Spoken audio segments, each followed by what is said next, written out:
Juízes capítulo 5, nós vamos falar então hoje daquela que foi posta por mãe de Israel. Você sabe quem que é a mãe de Israel? Foi posta por mãe de Israel? Vamos ver hoje. Juízes capítulo 5. E o som está meio abafado.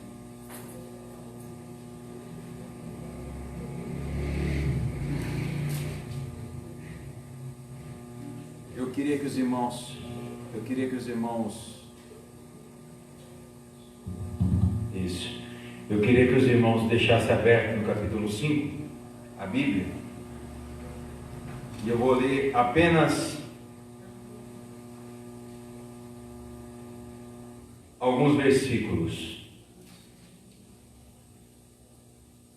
para a gente ganhar tempo.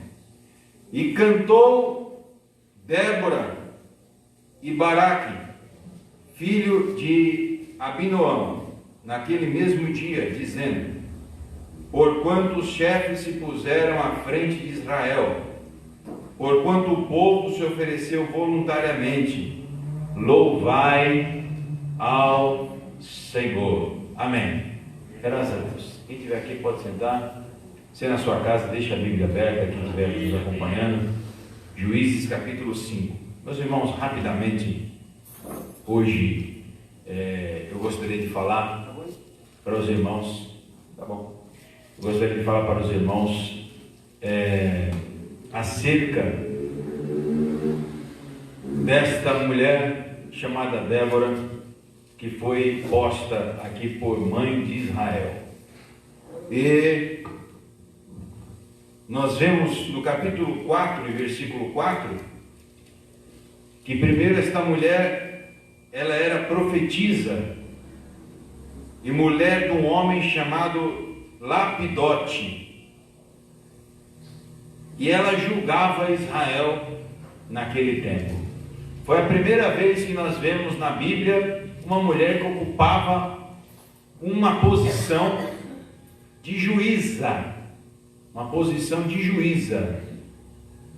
para com o povo de Israel. Nós sabemos que o livro de Juízes ele é marcado por um ciclo de corrupção, pecado. Aí o povo clama, então Deus levanta libertadores, e esses libertadores eles são usados por Deus para tirar o povo da mão daqueles que os estavam escravizando. E aqui, na verdade,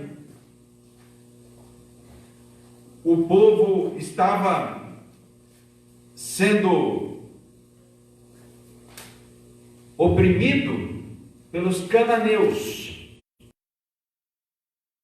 A peleja, eles estavam, na verdade, amedrontados. E Débora é levantada por Deus para libertar o povo da servidão. E depois de uma luta tremenda, de uma situação inusitada, que eu não vou entrar no mérito, que o meu assunto aqui é o cântico, ela compôs este cântico. Um cântico que não é qualquer música, mas ele contém muitos fundamentos doutrinários, e alguns deles eu gostaria de tratar com os irmãos, que não vai dar para também falar de todo o cântico, mas em alguns versículos, né? Iniciando no capítulo 5, versículo 1. Diz aqui onde nós lemos: e cantou Débora e Baraque, filho de Abinoão, naquele mesmo dia, no dia da vitória. Ela cantou. Por que ela cantou? E aqui vem a resposta do porquê do cântico de Débora. Porquanto os chefes se puseram à frente em Israel.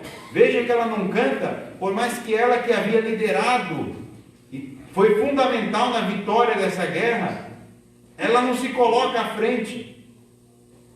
Ela não se vangloria do que ela fez, mas ela disse: porquanto os chefes se puseram à frente em Israel, porquanto o povo se ofereceu voluntariamente. Então aqui ela está dizendo: eu estou cantando, eu estou compondo este cântico, porque os chefes se despertaram e se puseram à frente, e porque o povo de Deus, ou o povo de Israel, voluntariamente se apresentou para a peleja, e se ofereceu voluntariamente, porque poderia haver um decreto convocando todo o povo, e eles teriam que ir. Mas aqui ela não está falando de um decreto, aqui ele está falando de um voluntariado, um povo que voluntariamente se colocou para fazer a obra. E nesta noite nós que estamos aqui, nós não estamos aqui porque fomos obrigados, ninguém aqui veio obrigado. Quem está ouvindo esta programação não está ouvindo porque foi obrigado.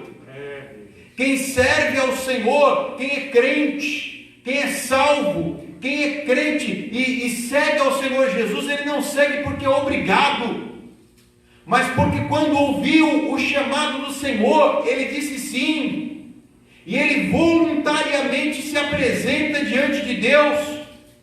Eu não estou aqui porque sou obrigado a estar aqui, eu estou aqui porque eu amo estar aqui, porque eu quero estar aqui, porque eu amo a casa de Deus.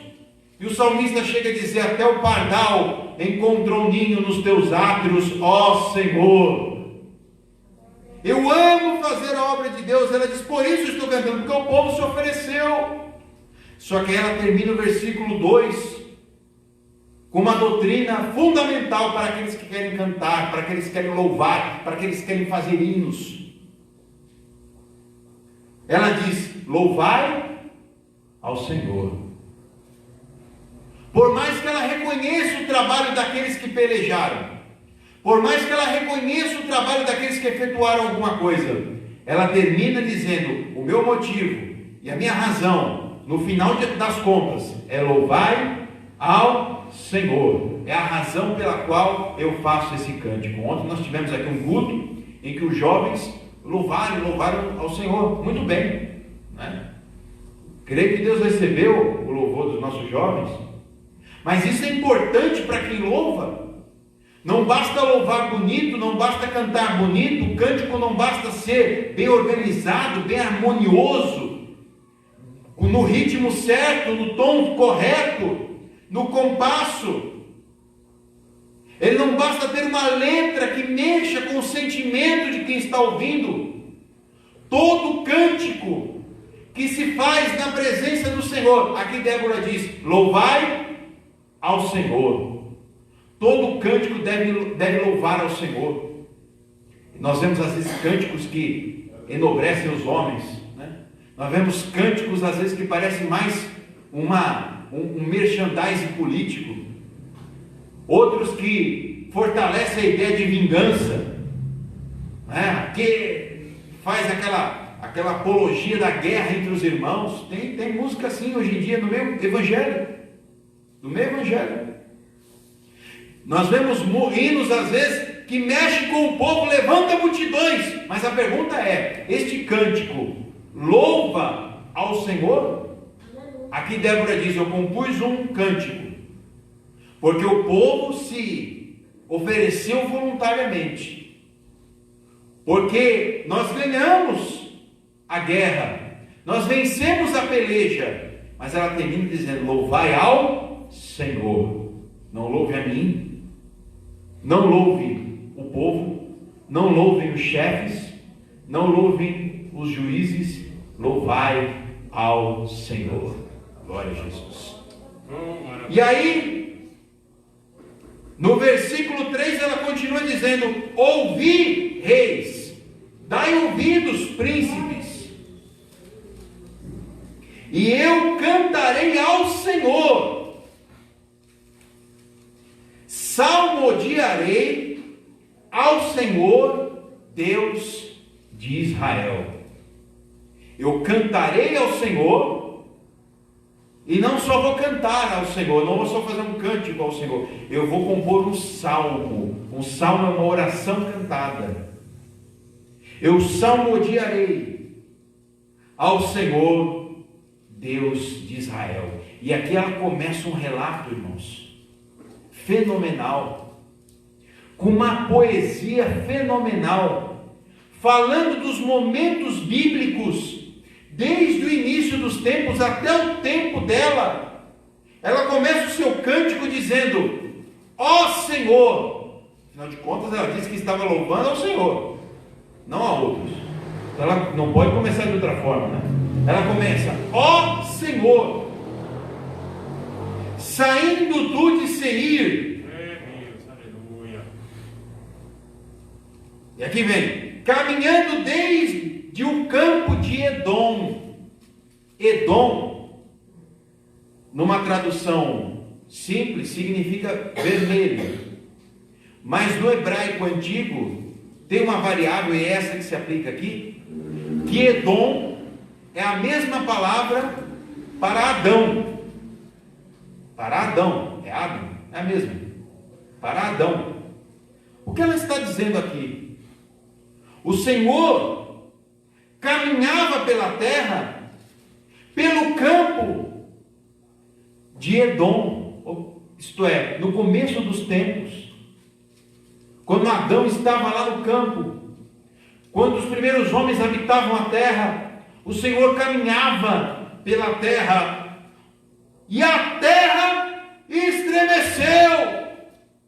Lembra quando Deus chama Adão, lá em Gênesis? Adão caído, e se esconde, e Deus chama Adão, e diz a Bíblia que Adão temeu, estremeceu, e se escondeu, porque diante da voz do Senhor, não há nenhum grande, não há prefeito, governador, presidente, não há rei na terra, não há ditador, não há ninguém que possa se conter, não há nação forte, diante da voz do Senhor, toda a terra estremece. E ele diz: desde os primeiros tempos, o Senhor falava, e a terra estremecia. Versículo 4: até os céus gotejaram, até as nuvens gotejaram águas. Ela está se referindo aqui ao dilúvio, aos pré-diluvianos, no tempo que não havia chuva ainda na terra, mas subia um orvalho e molhava a terra, subia um orvalho e regava a plantação.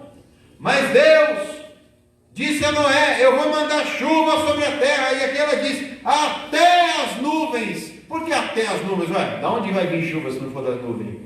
Mas antes tinha chuva, tinha água, e não era das nuvens, era dos orvalhos. Está lá em Gênesis. Ele diz: mas o Senhor fez que a partir de um momento as nuvens produzissem águas, e elas gotejavam. E elas gotejaram, e elas não gotejaram por qualquer motivo, elas não gotejaram pela evolução natural da terra, elas não gotejaram por uma mudança climática no planeta, elas gotejaram porque ouviram a voz do Senhor. Mas vem cá, nuvem ouve? Nuvem ouve?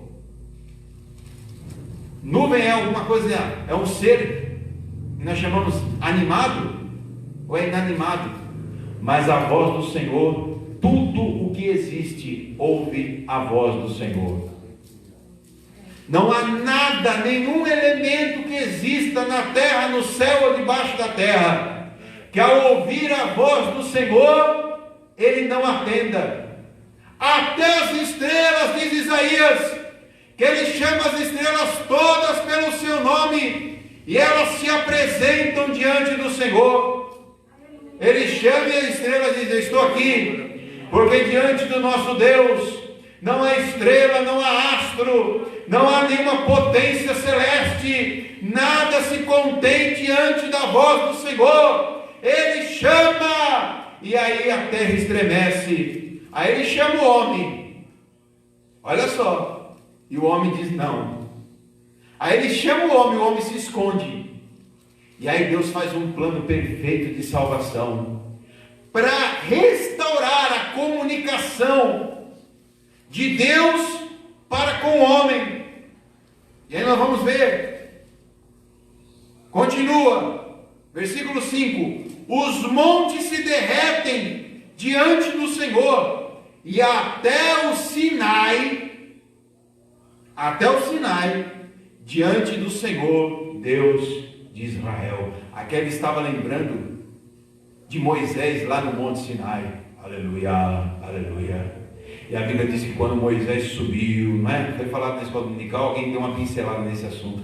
Quando Moisés sobe ao Monte Sinai, Deus fala para o povo: olha, ninguém suba com Moisés, vocês fiquem ao pé do monte. Ninguém suba, só Moisés vai subir. E diz a Bíblia, e Deus diz: quando vocês ouvirem o som da trombeta, então aí sim subam ao monte. Está lá em Êxodo 19. Aí sim vocês subam ao monte. Mas a glória do Senhor no Monte Sinai, a glória do Senhor foi tão grande com Moisés, naquele tempo que Moisés ficou com Deus lá no monte, que cobriu o monte. Aleluia. E a Bíblia diz que o monte fumegava. A glória do Senhor desceu sobre o monte, e o monte se derretia, fumegava, ardia. E quando a trombeta tocou, o povo se amedrontou e disse: não, nós não subiremos.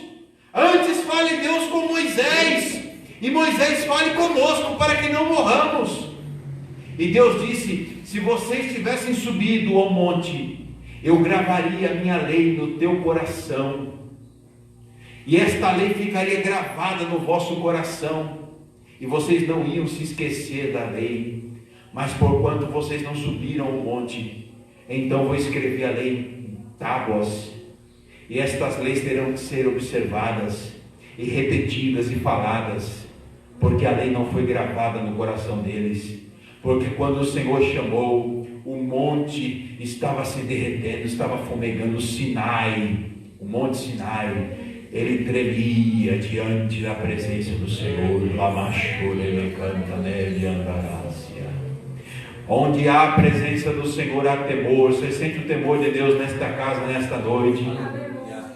Onde a glória do Senhor desce, há temor. Aleluia. Onde o meu Deus se faz presente, Ele muda céus e terra. O povo não quer ouvi-lo, a humanidade não quer ouvir. Que ouçam, que deixem de ouvir. Pregue a palavra, pregue em tempo e fora de tempo, porque qualquer dia desses o Senhor vai dar o último toque para chamar o seu povo para se encontrar consigo. Ela continua dizendo: nos dias de Sangar, ele está chegando mais perto dela. Nos dias de Sangar, filho de Anate, nos dias de Jael, aí está contemporânea a ela. Versículo 6: cessaram os caminhos de se percorrerem, todos pararam, e os que andavam por veredas iam por caminhos torcidos. Olha, irmão, que coisa terrível.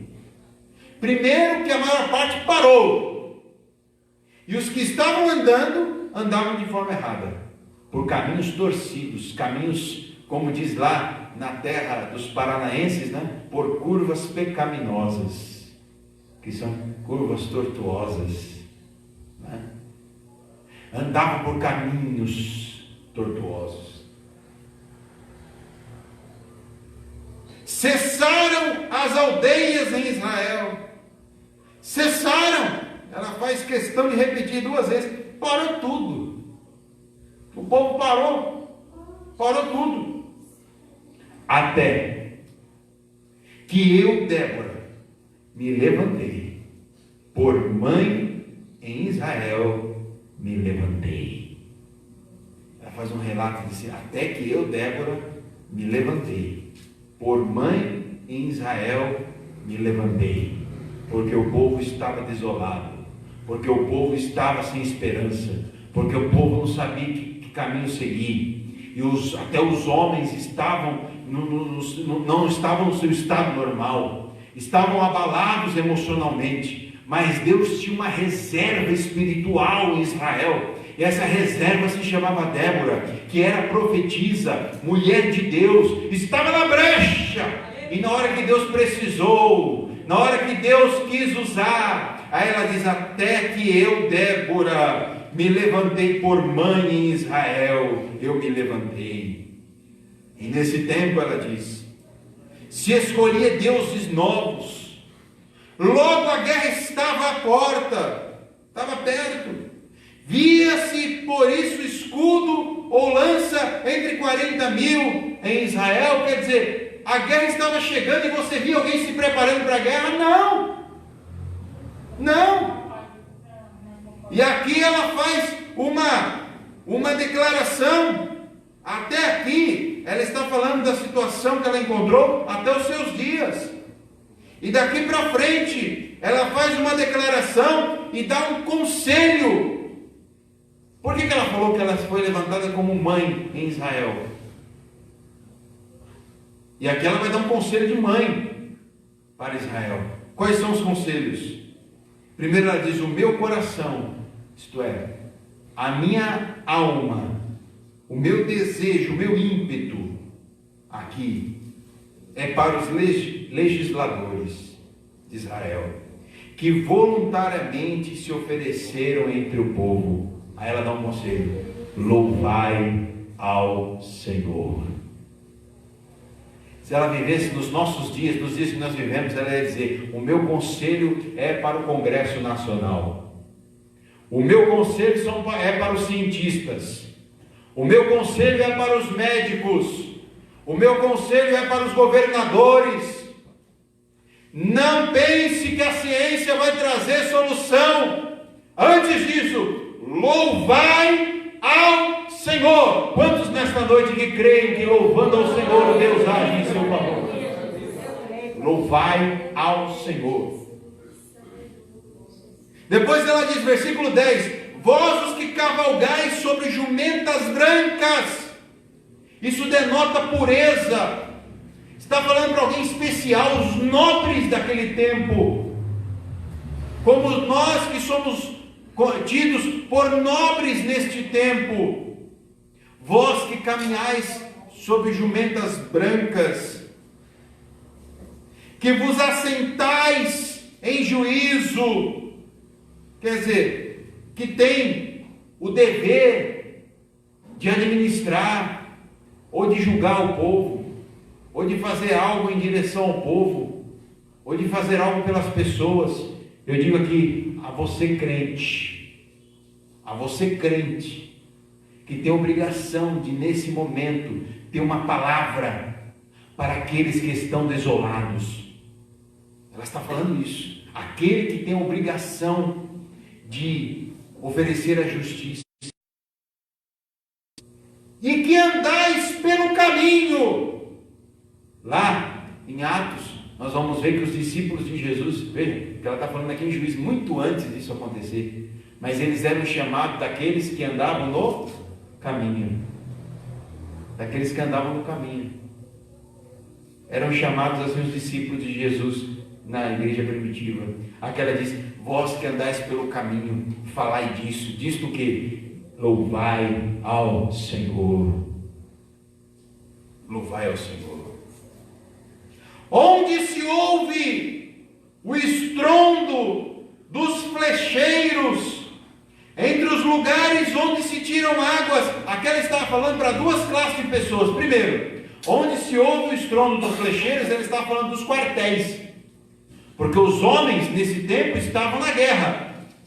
Então aqui ele está falando aos homens que estão nos quartéis se preparando para a guerra.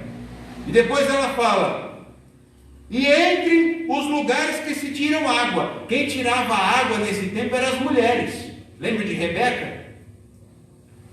Lembra que quando o servo de Abraão foi encontrar uma esposa para Isaac, ele encontra ela tirando água? Era normal que as mulheres tirassem água. Então aqui ele está falando, primeiro, onde se ouve o estrondo dos flecheiros? Nos quartéis, onde os homens estão. Então, homens, louvai ao Senhor. Depois é que ele está falando, e também onde se tira água, as mulheres se reuniam para tirar água. Lá onde se tira água, louvai ao Senhor. Homens, louvai ao Senhor. Mulheres, louvai ao Senhor. Então ela já falou de governadores, aqui ela já falou dos nobres, aqui já falou daqueles que têm o dever de dar provisão, agora está generalizando: homens e mulheres, louvai ao Senhor. Quando você estiver andando, quando você estiver trabalhando, louvai ao Senhor. Qual Senhor? O Senhor das justiças, que fez as suas aldeias em Israel. Então o povo descia as portas. Quando o povo ouviu esta mensagem, quando o povo ouviu a mensagem correta da parte de Deus, e olhou para os seus pastores, para os seus guias, para os seus governantes, para os seus juízes, para os seus generais, então o povo começou a descer até as portas de onde Débora estava.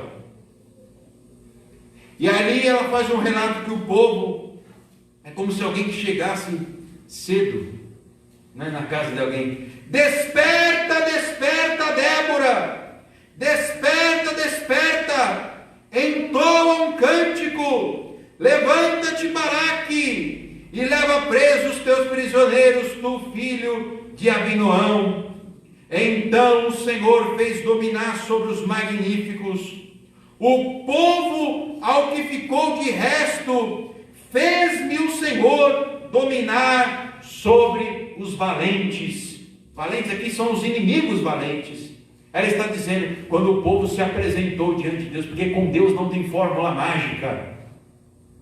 Com Deus não tem fórmula mágica. Eu vejo às vezes alguém com um remédio milagroso, com alguma coisa que vai sair. Irmão, pode até livrar dessa peste, mas tem outras formas de malignidade, tem outras formas de pestilências, outras coisas podem acontecer. Outras coisas podem acontecer que pode ceifar a vida de uma pessoa. Nós vemos, só para fazer um parênteses, vou pedir permissão aqui para o Assis para citar o nome dele aqui. Só para fazer um parênteses, nós vemos o cunhado do irmão Assis, faleceu, vítima da Covid-19, né? Faleceu. Mas há alguns anos atrás, o irmão dele também faleceu, e não foi por doença, foi assassinado.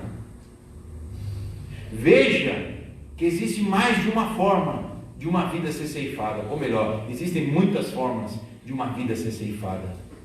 E uma coisa que Deus não faz é negociar com a justiça e a impiedade. Ele diz: eu não terei o justo por injusto, o injusto por justo.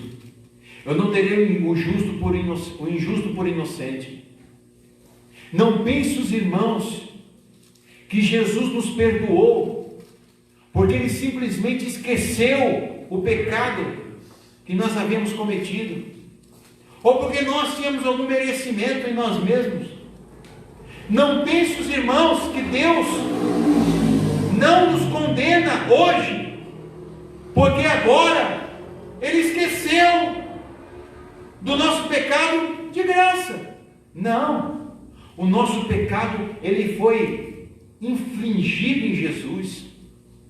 O nosso pecado, ele foi pago por Jesus. Jesus padeceu a cruz, não simplesmente em nosso lugar, mas Ele fez isso por nós. Ele fez em favor de nós. Foi um sacrifício substitutivo. Deus descarregou em Jesus, seu Filho, toda a sua ira, para que hoje nós fôssemos justificados, não pela nossa justiça, mas pela justiça de Cristo. Ele herdou sobre si toda a nossa injustiça, e nós herdamos dele toda a sua justiça. Por isso nós somos justificados pelo Senhor Jesus. Bendito seja o nome do Senhor. Deus não faz acordo com impiedade, não faz.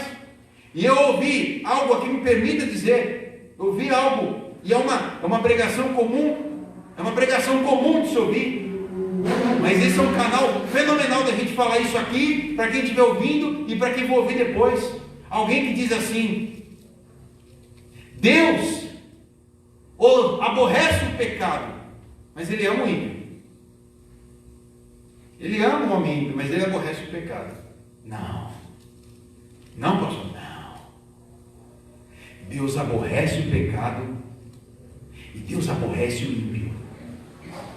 No texto que a irmã leu aqui, Deus dizendo: os ímpios serão como a moinha como a palha soprada pelo vento. Eles não ficarão na congregação dos justos. Não há acordo entre impiedade e justiça. Não há acordo entre ímpios e justos.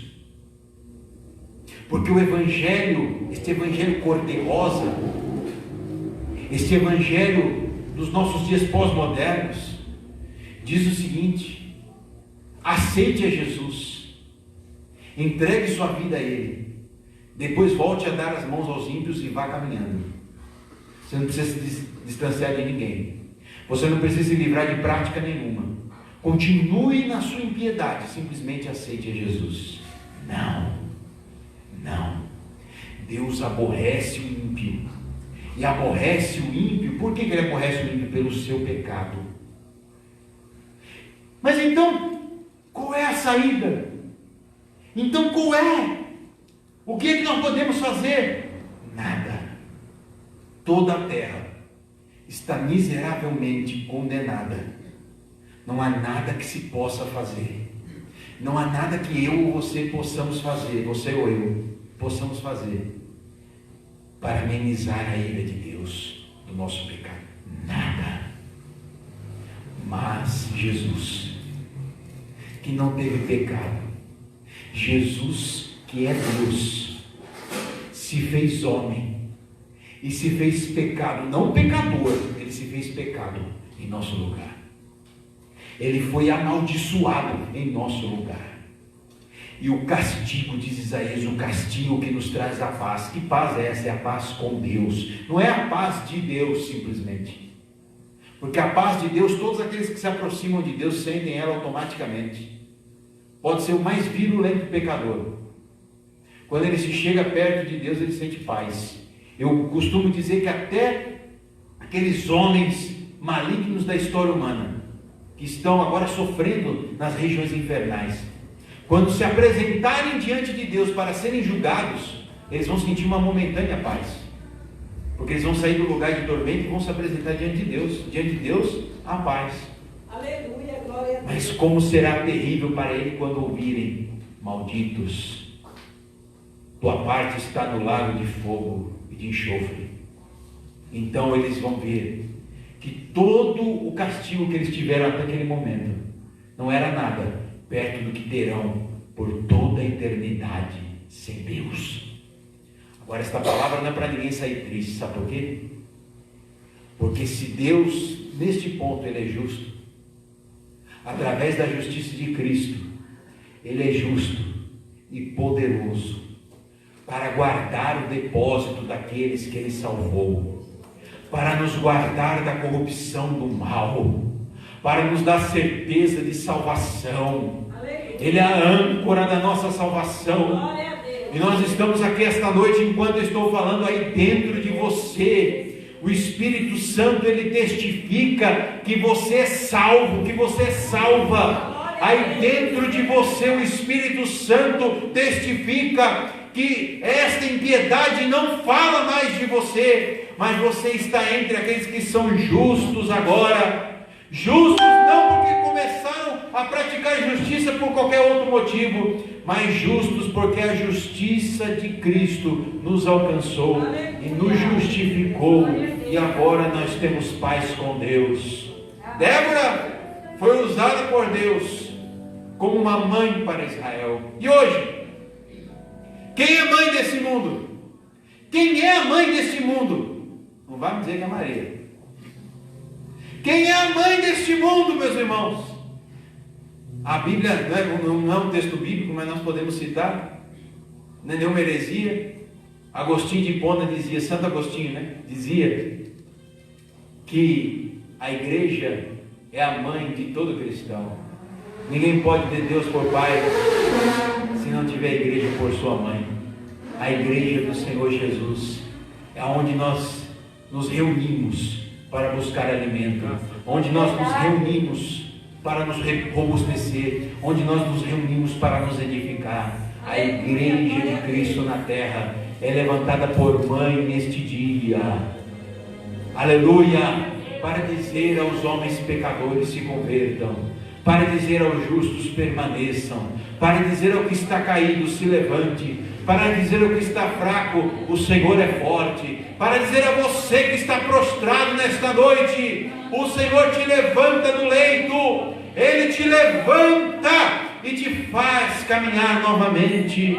O Senhor Deus, Ele determina a sua cura. O Senhor Deus, de geração em geração, é o nosso ponto, o nosso refúgio, a nossa fortaleza. É nele que nós podemos confiar. O hino antigo dizia: Jesus, nele nós podemos confiar. Glória a Deus, aleluia. E aí diz no versículo 32: e sossegou a terra 40 anos. Por 40 anos a terra esteve sossegada, porque alguém se levantou. Uma mensagem simples. Que mensagem é essa? Louvai ao Senhor. Qual é o conselho da mãe de Israel?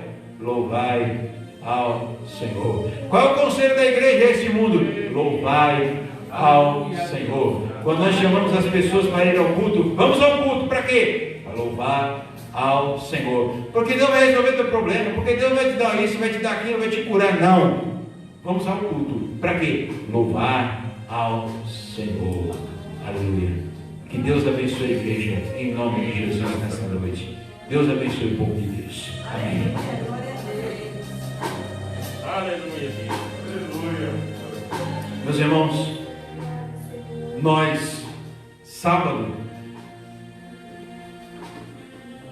teremos a nossa ceia em alguns lugares, né? Estão fazendo vários tipos de arranjos para se cear, mas nós